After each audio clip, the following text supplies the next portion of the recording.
Pero vamos entonces a Ageo 2, versículos 1 al 4, sobre los cuales vamos a reflexionar en esta tarde. Fíjate bien, en el mes séptimo, a los 21 días del mes, vino palabra de Jehová por medio del profeta Ageo. Vayamos poniendo atención a las cosas. En el mes séptimo, mes de Tisrei, a los 21 días del mes. ¿Qué relevancia tiene esto? El Señor, sabemos, no deja nada al azar, ¿verdad? Todo tiene una razón de ser en lo que Dios permite, en lo que Dios obra. Y en este caso es importante ver esto. El Señor va a dar un mensaje a través de Ageo en este séptimo mes, en el día 21. ¿Qué pasa en esa fecha? En esa fecha, en el mes 21 de ese séptimo mes, precisamente estaba terminando una fiesta anual. Esta celebración, la fiesta de los tabernáculos. Esto se refería a recordar entonces, la idea era que el pueblo de Israel recordara esos 40 años vagando en el desierto. Y como ellos en esos 40 años no habían tenido una casa fija, ¿sí?, sino empleaban enramadas, así se le nombra, cabañas, ¿verdad? No había un templo, sino que era un tabernáculo que se montaba y se desmontaba conforme iba avanzando el pueblo. 40 años pasaron en el desierto de esta manera, después de Dios liberarlos de Egipto, de la esclavitud en Egipto. Entonces, tiene relevancia el que en este contexto donde están ellos terminando la fiesta de los tabernáculos, que tiene que ver con la ausencia de una casa, ¿verdad?, el Señor emplee a Ageo para dar un mensaje. Y dice entonces, por medio del profeta Ageo, diciendo, ese es el mensaje de Dios: habla ahora a Zorobabel, hijo de Salatiel, gobernador de Judá, y a Josué, hijo de Josadac, sumo sacerdote, y al resto del pueblo, diciendo, ese es el mensaje. Pon atención, son dos preguntas que hace el Señor a través de Ageo. A Zorobabel, a Josué y al resto del pueblo. Dos preguntas. Este es el mensaje. ¿Quién ha quedado entre vosotros que haya visto esta casa en su gloria primera? ¿Y cómo la veis ahora? Ubiquémonos en el contexto. Imagínate que somos parte de ese pueblo de los judíos, ¿sí? Y el Señor está hablando de reconstruir el templo.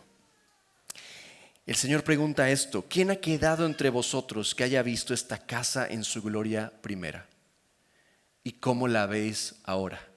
Hablamos de que para este punto estamos en el 520 antes de Cristo, y del 586 menos 20, ¿cuántos son? 66, ¿cierto? 66 años. Entonces, hablamos de que para ese momento efectivamente era factible el que hubiera personas de edad adulta, adultos mayores, ancianitos, que hubieran visto antes del exilio, 66 años atrás, que hubieran visto en su máximo esplendor ese templo de Salomón. ¿De acuerdo? A eso estamos haciendo referencia, a eso hace referencia el Señor. Había personas, ancianitos, que tal vez de niños, de adolescentes, habían visto el templo de Salomón. Para ese punto entonces andarían en sus 80 años. Dios, habláramos de un niño de 12 años, un adolescente de 15, ¿me explico? Andaría en sus 80 años entonces, en el 520 antes de Cristo, ¿cierto? Entonces el Señor dice: ¿quién ha quedado entre vosotros que haya visto esta casa en su gloria primera? ¿Y cómo la veis ahora? En su gloria primera. Ese templo de Salomón, ¿sabes? Más que hablar de dimensiones enormes, más que eso, era en sí el cómo había sido constituido, ¿sí? Hablábamos de que este templo de Salomón tenía cubiertas de oro, había cedro, bronce, los utensilios también tenían oro y bronce. Entonces era esta majestuosidad que se notaba enseguida al ver el templo de Salomón. Imaginémonos un poco. No hay alguna representación del todo fidedigna, ¿sabes? Están las medidas en la Biblia, están algunos elementos de cómo fue conformado, pero no podemos decir así era exactamente. Pero imagínatelo, ¿sí? Imagínate a estos ancianitos recordando cómo era el templo de Salomón 66 años atrás. y ver ahora su presente, su realidad, ver solo ruinas, destrucción, solo montones de piedras. ¿Te imaginas eso? Termina todavía con otra segunda pregunta, Dios a través de Ageo. ¿No es ella como nada delante de vuestros ojos? Híjole, parecería, como decimos aquí en México, que el Señor está poniendo limón sobre la llaga, ¿verdad? ¿Cierto? El Señor está, a ver, sean conscientes, recuerden cómo era antes. Oh, ¿no es nada esto que tienen ahora frente a sus ojos? ¿Sí? ¿Me están siguiendo? Y es como, híjole, yo esperaría que el Señor me animara un poco más, ¿no? El Señor les hace reflexionar sobre este hecho concreto. ¿No es ella como nada delante de vuestros ojos? Y continúa de esta forma, pues ahora Zorobabel, esfuérzate, dice Jehová, esfuérzate también, Josué, hijo de Josadac, sumo sacerdote, y cobrad ánimo, pueblo todo de la tierra, dice Jehová, y trabajad, porque yo estoy con vosotros, dice Jehová de los ejércitos. Podríamos esperar en ese punto, después de el Señor preguntarles, oigan, ¿a poco no se han dado cuenta que no es nada esto que tienen frente a sus ojos comparado a lo que era el templo? Y yo podría imaginar, esperar al Señor, mira, sí, yo te comprendo, esto está horrible, ¿verdad? Todo destruido. Pobrecito, ven conmigo. El Señor más bien les dice, ok, esfuércense, cobren ánimo y trabajen. Y suena un poco frío, ¿cierto? De parte de Dios, creo yo, leyendo esto, imaginándome lo que los judíos sentirían en ese momento. Vamos a analizar un poquito al respecto de todo esto. Los judíos en ese momento tenían la tarea de reedificar el templo. Literalmente tenían la tarea de parte de Dios de reedificar ese templo destruido, ¿sí? En nuestro caso hablamos de edificar su templo, que somos nosotros a nivel personal, reedificar lo que se ha destruido en mi familia, reedificar la iglesia local, edificar el reino de Dios en medio de este mundo caído. Esa es la misión que tenemos, ¿sí? Así que no nos perdamos, esa es la misión que tengo como seguidor de Jesús. Cuidar el reedificar este templo que soy yo, mi familia, la iglesia local y el mundo fuera. En estas condiciones notamos algo importante en este pasaje.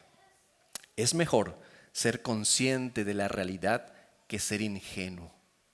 Es mejor ser consciente de la realidad que ser ingenuo, por más dura que sea la realidad.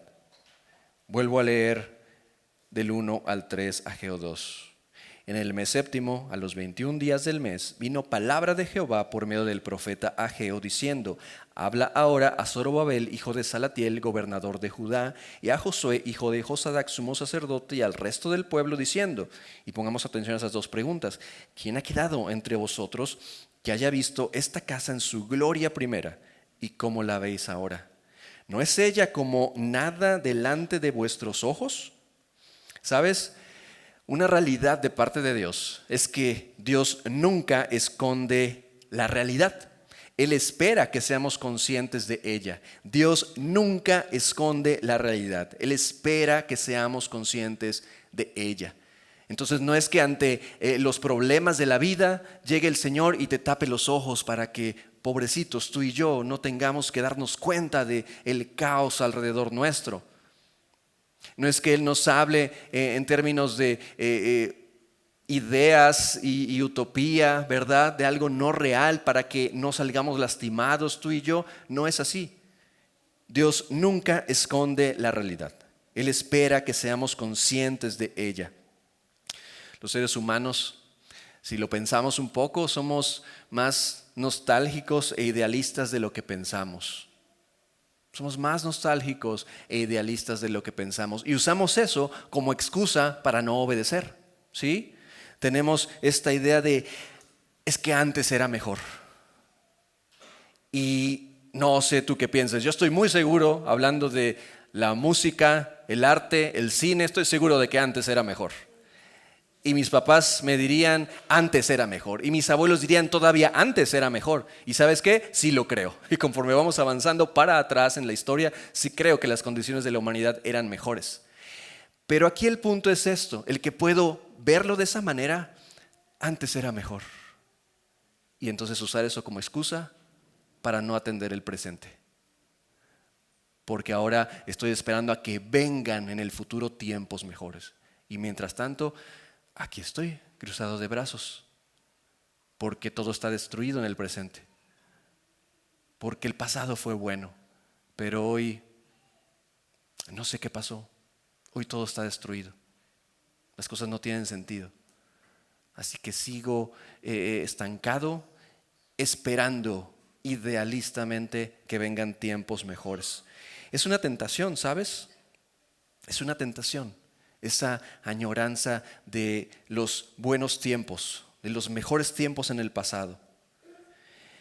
Pensemos en el pueblo de Israel en ese momento.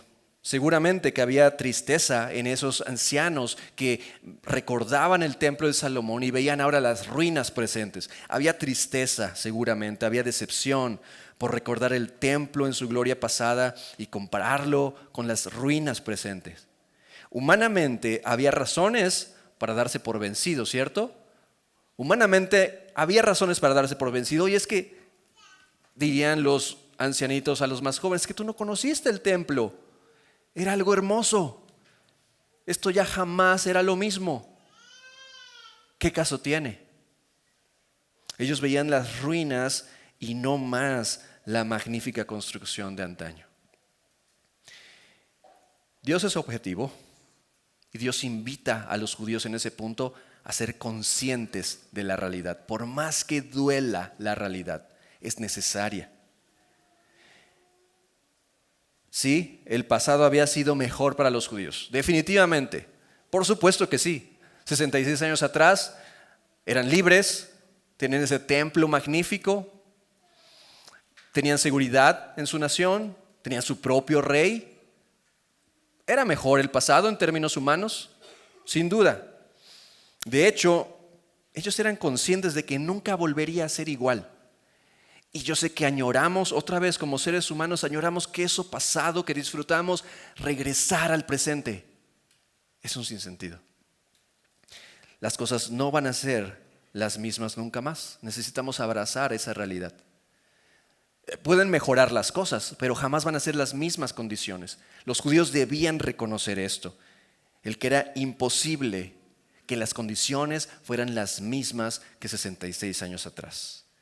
Ellos debían comprender en ese punto que tenían básicamente dos opciones. Ante ese presente caótico de destrucción, ante este presente en ruinas, ellos podían optar, bueno, en este punto voy a dejar actuar al diablo y entonces esto va a ser peor, o puedo dejar actuar a Dios, puedo permitirle en mi vida que Dios actúe de vuelta y esto va a mejorar. Y vuelvo al punto de que no van a ser las mismas condiciones, pero sí va a mejorar. Y lo mismo pasa contigo y conmigo. Y cuando en ese momento donde el presente es algo que no estás disfrutando, porque añoras ese pasado donde las cosas estaban bien, tienes la oportunidad de quedarte ahí, permitirle entrada al diablo y terminar peor la situación, o permitirle a Dios que haga su voluntad en tu vida y en esas circunstancias, y saber que en lo espiritual estarán mejor las cosas. ¿Sí? ¿Has llegado a experimentar algo de esto? Piénsalo. ¿Has llegado a experimentar esto? Este sentir de el pasado era mejor. Hablando de mi vida, no entiendo qué pasó. ¿Qué ocurrió que llegué a este punto donde solo encuentro ruinas, donde solo son recuerdos de las cosas buenas que viví tiempo atrás? Y sí, tal vez el pasado era mejor en tu comunión con Dios. Tal vez en el pasado la relación con tu cónyuge era buena. Tal vez tu servicio a Dios era real y tenía sentido y lo disfrutabas, y hoy no más. Y hoy no sabes qué fue lo que pasó, pero te encuentras en esa situación. Dios te pregunta, tal como se lo pregunta a los judíos en Ageo 2. Dios te pregunta a ti, ¿no es tu presente como nada delante de tus ojos comparado a tu pasado? Y decíamos en términos coloquiales, ¿verdad? Es como poner el dedo en la llaga. Pero cuán sabio es Dios, que Él sabe que tú y yo necesitamos ser conscientes de la realidad. No hacer como que no pasa nada, sino ser conscientes de la realidad. Y poder aceptar, sí, es cierto, el pasado era mejor. Hoy solo tengo ruinas, destrucción. Hoy han caído ya muchas cosas. Fueron buenos tiempos antes. Dios te hace esa pregunta. La cuestión es, ¿qué haces con eso? ¿Qué haces con eso? ¿Qué haces ante esa realidad objetiva de que efectivamente este presente no es tan apetecible y más bien añoras tiempos pasados donde las cosas eran mejor? Porque tenías la presencia de una persona, porque tenías algunas condiciones que te daban seguridad, porque auténticamente en ese tiempo tal vez tenías una relación estrecha con Dios que ya no más tienes el día de hoy. No sé qué puede hacer, qué fue lo que cambió, pero te puedo decir algo: si tu presente no es el presente que deseas y puedes ver para atrás y reconocer que el pasado era mejor, te puedo decir algo con base en la historia de los judíos en Ageo. La razón es que dejaste de hacer algo. La razón es que tú paraste la obra que Dios estaba haciendo en tu vida y empezaste a enfocarte en otras cosas. Y entonces, tal vez 16 años después, por citar lo que ocurre con los judíos, tal vez un año después, tal vez 5, te das cuenta en dónde estoy. Tiempo atrás disfrutaba mi vida, disfrutaba de la presencia de Dios, disfrutaba lo que tenía alrededor mío, ya no más. ¿Qué pasó? De una u otra manera, la razón es, tú dejaste de ocuparte, de reedificar, de cuidar la presencia de Dios en tu vida. En la iglesia, fíjate, tenemos 17 años como iglesia. En 17 años han pasado muchas cosas. Quienes tienen tiempo acá lo saben. Y hablemos de golpes. Sí, Satanás ha dado unos buenos golpes a la iglesia, ¿sabes? Y las cosas van cambiando. Cada semana van cambiando, cada año van cambiando. Y podríamos, siendo parte de la iglesia, ver para atrás y decir, anhelo esos tiempos. Eran tiempos mejores. Y como lo mencionábamos hace rato, es un sinsentido. Las cosas jamás volverán a ser las mismas. Ya no más. Tengo que abrazar esa realidad. Ver para atrás, ver mi presente, analizarlo objetivamente y reconocer qué fue lo que pasó para que el día de hoy esté donde estoy. Estamos en esta etapa como iglesia, lo mencionábamos la semana pasada, de buscar un lugar, ¿verdad? Buscar un lugar propio, un terreno y eventualmente construir. Y piénsalo, eso es una realidad. Podríamos llegar a ese lugar y podríamos hacer esto mismo. Ver para atrás y decir, cómo añoro esos tiempos en la Rafael Alvarado y lo que teníamos y esos pilares hermosos. Y podemos hacer esto mismo. Y no es malo. Notemos que el mismo Señor les hace ver al pueblo, sean conscientes de su realidad. Necesitamos analizarlo.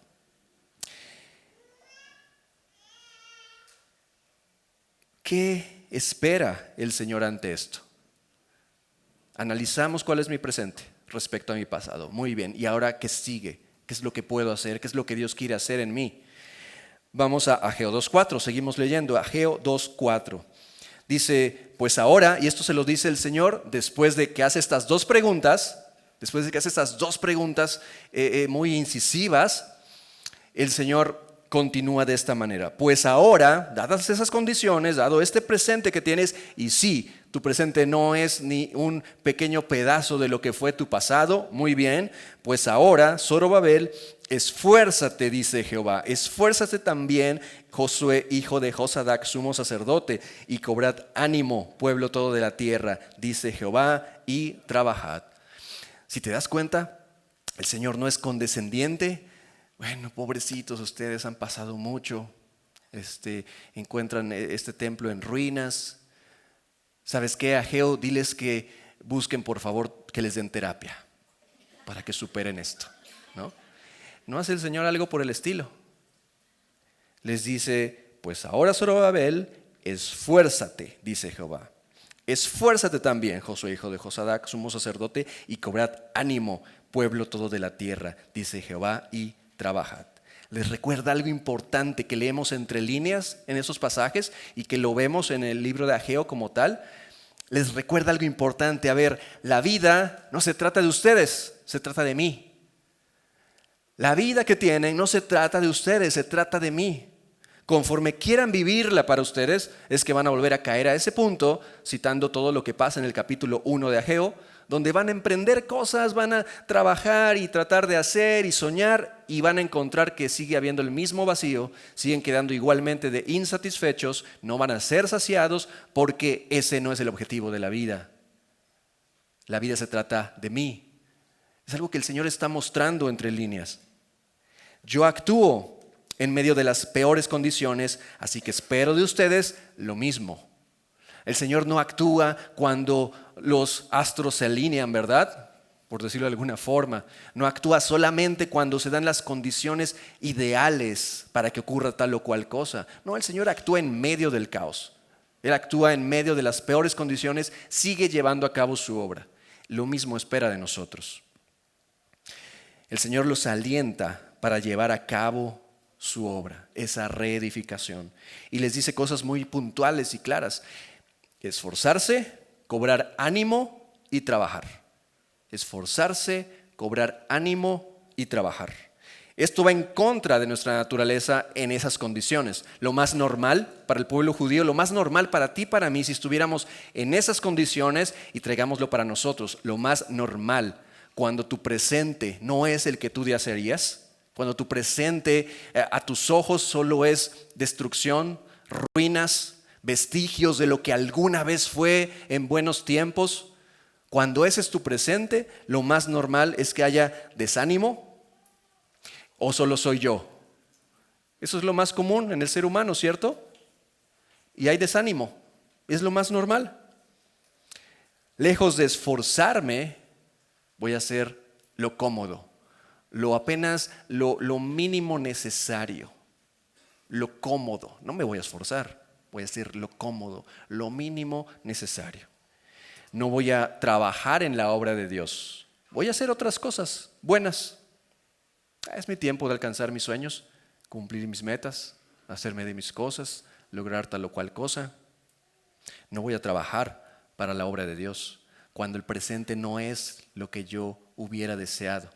Cuando lo comparo con ese pasado glorioso que tuve. Necesitamos decidir, iglesia. Si te encuentras en esa condición, hoy desde ya necesitas decidir esto. Si lo has pasado, recuerda cómo lo manejaste y que hoy cambie el chip en tu cabeza y tu corazón. Y si no lo has pasado, gracias a Dios que no lo has pasado, pero te aseguro, porque así es la experiencia humana, lo vas a pasar en algún momento. No lo deseo, pero la vida está llena de altibajos. Esa es la realidad. Y necesitamos entonces decidir desde ya, ¿qué voy a hacer al respecto? Voy a actuar, voy a ponerlo así, voy a actuar como niño, con desánimo, apenas haciendo lo cómodo, no trabajando en la obra de Dios y más bien dedicarme a hacer otras cosas. O decido actuar como verdadero siervo de Jesús y esforzarme, cobrar ánimo y trabajar. ¿Qué decido hacer? El Señor nos insta, esfuérzate, cobra ánimo, trabaja. Ahora, hasta aquí vemos que se presenta un poco frío nuestro Dios, ¿verdad?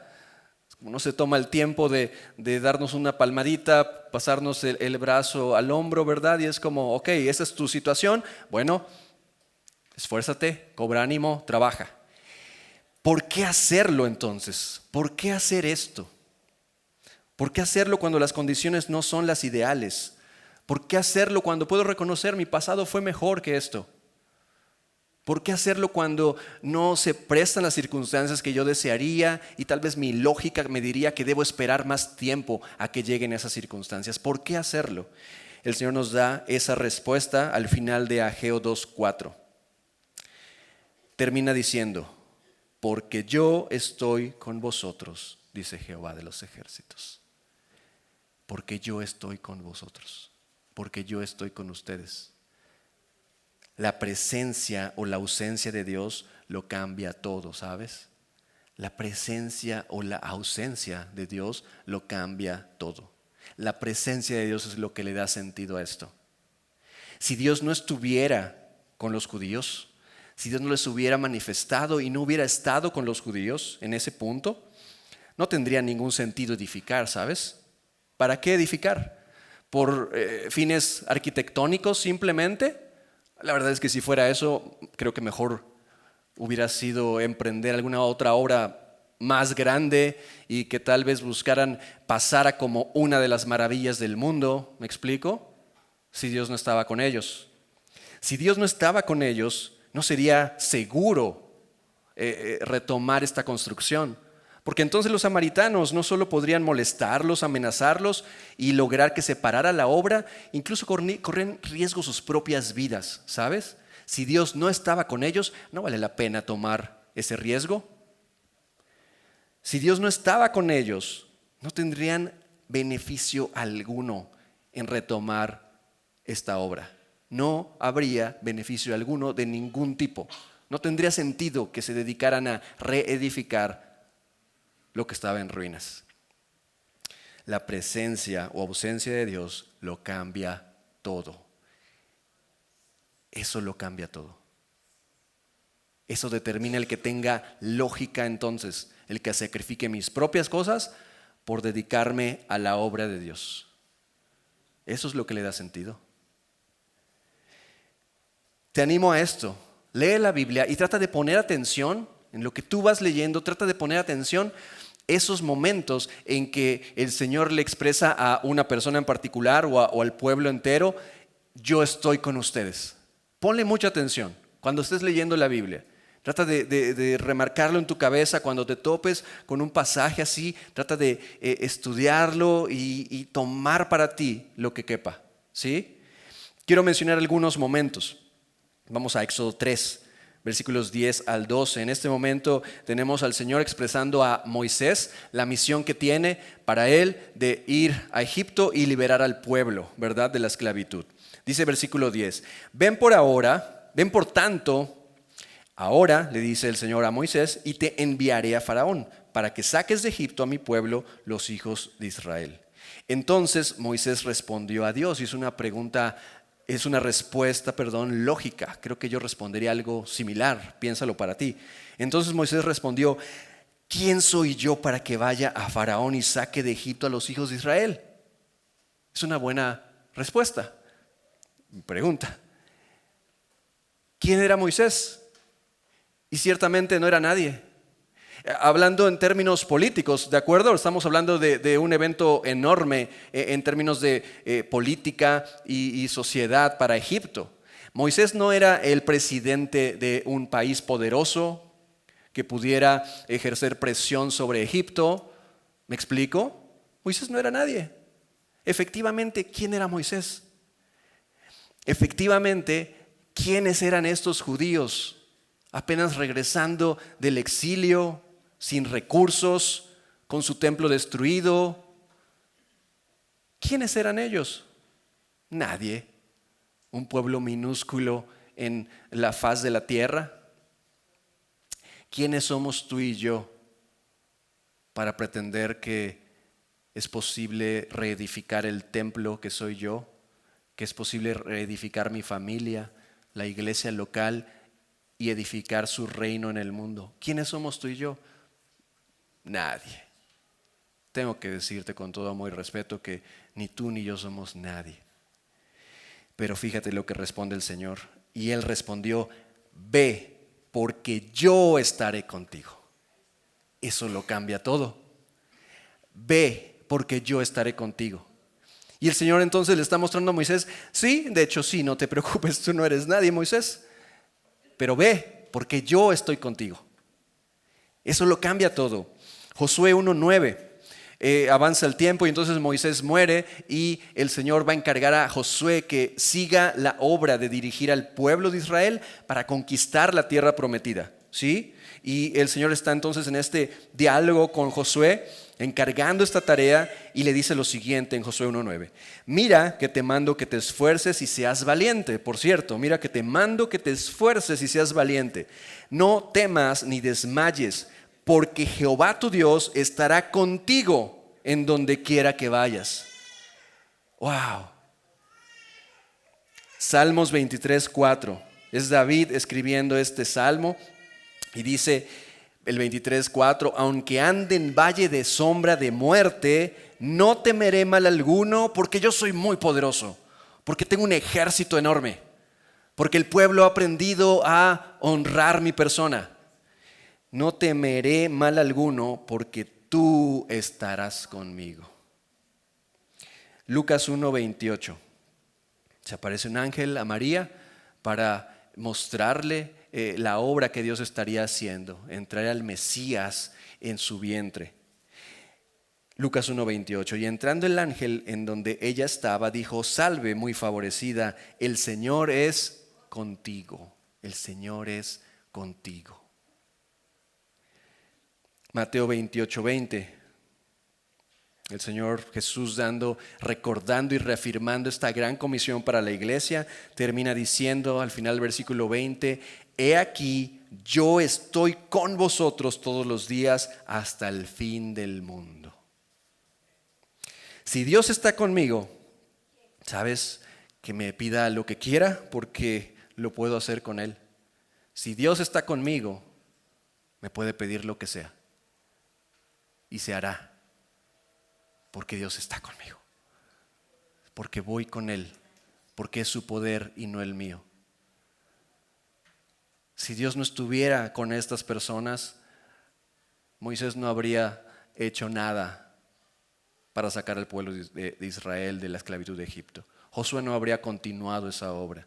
Si no fuera porque Dios estaba con él, David no habría superado la persecución que enfrentó. Si Dios no hubiera estado con María, ella no hubiera sido capaz de llevar semejante milagro en su vientre.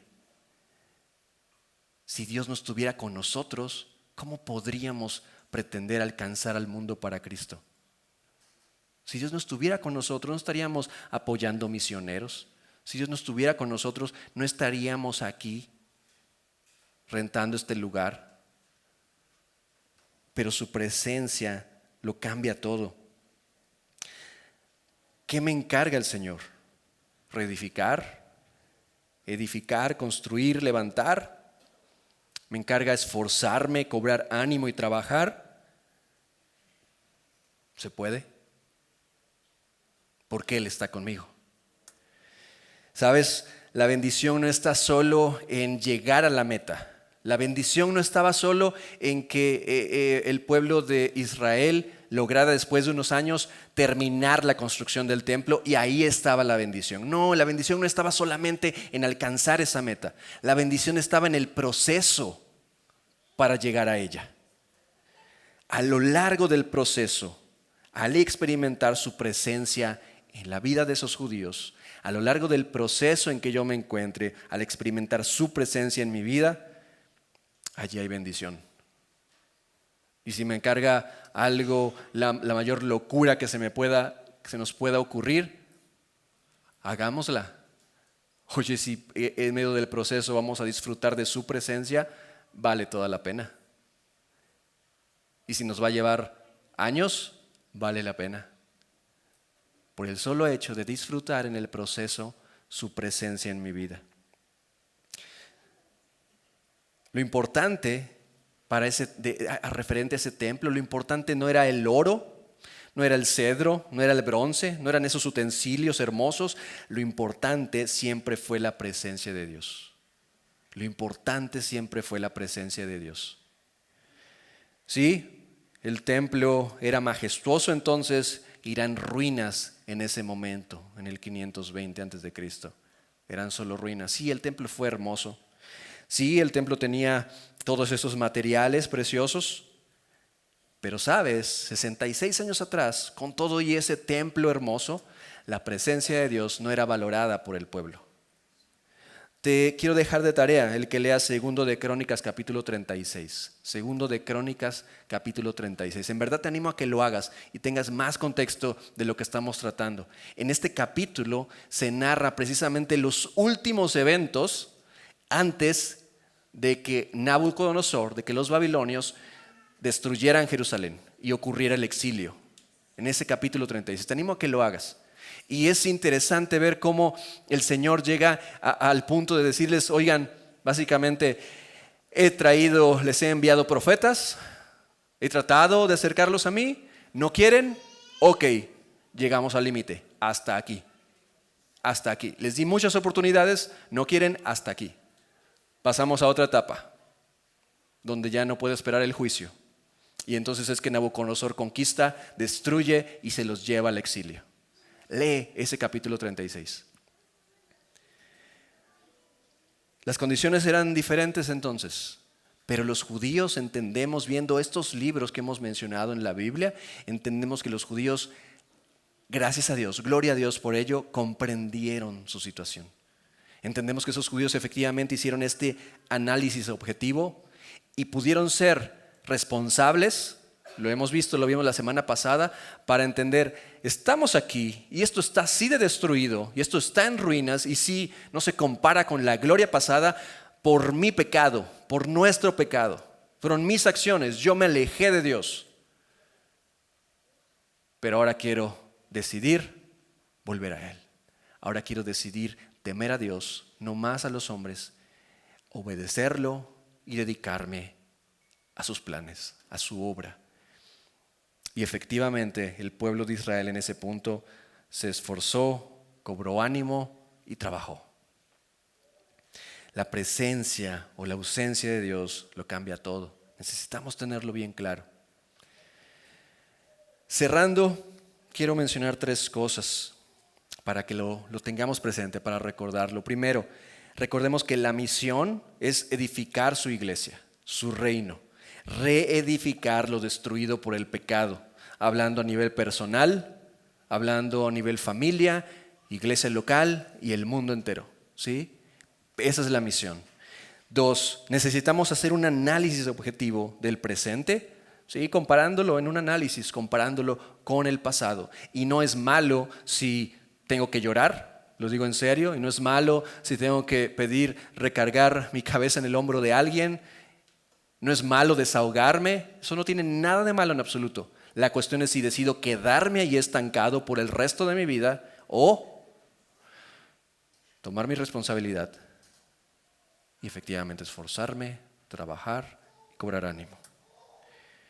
3, debemos decidir si hundirnos en la desesperanza y mediocridad o esforzarnos, cobrar ánimo y trabajar porque Dios está con nosotros.